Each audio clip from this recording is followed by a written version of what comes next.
धन के रूप में, कभी स्त्री के रूप में, कहीं और रूप में, ये माया का ही रूप है।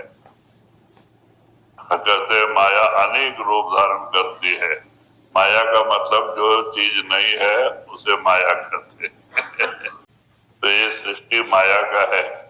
एक बार गुरु गोरखनाथ तपस्या करके सिद्ध शिरोमणि होके हिमालय से आ रहे थे, उज्जैन नगरी में पहुंचे गुरु गोरखनाथ।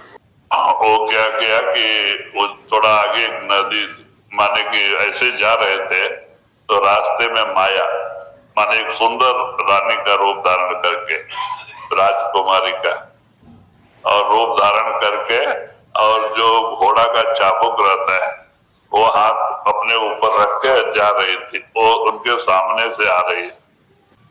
तो गोरखनाथ देख के कहते, अरे तू कौन है, तेरा घोड़ा कहाँ गया? तो वो बोलती है, मेरा घोड़ा, जो बड़े बड़े महात्मा होते हैं, जो जिनके बड़े बड़े बाल दाढ़ी होते हैं, जो कहते हैं हम इतने तपस्वी हैं, हम इतने बड़े महात्मा हैं, वही हमारे घोड़े हैं। एक गुस्से में आगे कहते, क्या कभी गोरखनाथ से भी पाला पड़ा है?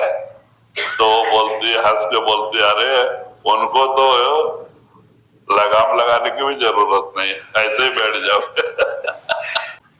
तो थोड़ा तो ये गुस्सा आ गया गोरखनाथ को। तो बोले, देख अभी तुम्हें भस्म कर देता हूँ, ऐसा वैसा करके गुस्सा होने लगे, वो माया हो गई। तो थोड़ा दूर एक सूखी नदी थी, जो कि गर्मी के समय सूख जाती है, नदियां बरसात में बहती हैं। तो सूखी नदी, और उसमें रेत पड़े हुए थे, और रेत बहुत धूप था, रेत तप रहा था। तो उसे में एक 3 महीने का लड़की के रूप में पड़ी है रास्ते में, और उसके जोर जोर से रो रही है। तो गोरखनाथ को देख के बहुत दुख हुआ, कौन है पापी, इतना छोटी बच्ची को ये नदी में फेंक के चला गया है, इधर रहेगी तो मर जाएगी, इसको कहीं कोई मंदिर और आश्रम में छोड़ देंगे। तो बाद में उसको अपने ऊपर बिठा लिया, और बगल में गठरी थी, ऊपर लिया कमंडल, त्रिशूल लेके चले, जा रहे थे। थोड़ा दूर जाते जाते और वो धीरे धीरे अपना वजन बढ़ाने लगी माया। जब एक 50-60 किलो का वजन हो गया, तब तो गोरखनाथ समझ गए कोई गड़बड़ है, इतना वजन तो बढ़ता है, लड़की हल्की थी, अब वजन बढ़ रहा है। तो माया समझ गई कि ये समझ गए। तो माया का हंसती है, कहती, क्यों गोरखा, मैं लगाम लगा के ऐसे ही बैठा है।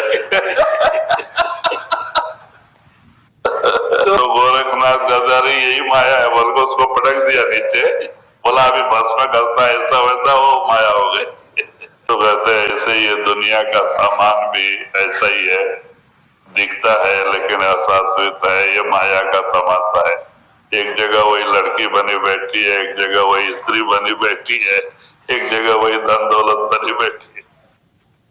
तो इसीलिए महाराज कहते थे, माया का मतलब जो चीज नहीं है उसको माया दिखती है, लेकिन है नहीं, वो माया है। ये दुनिया का सामान साज हमें अच्छा दिखता है, सब सच लगता है, लेकिन ये थोड़े दिन का तमाशा है, ये काल और माया के धोखे हैं जो हमारा साथ छोड़ देते हैं। तो इसीलिए महात्मा कहते हैं, दुनिया में रहो, बाल बच्चे में रहो, अपना ड्यूटी बजाओ, कोई मना नहीं करता, लेकिन दुनिया का बन के करोगे धोखा खाओगे।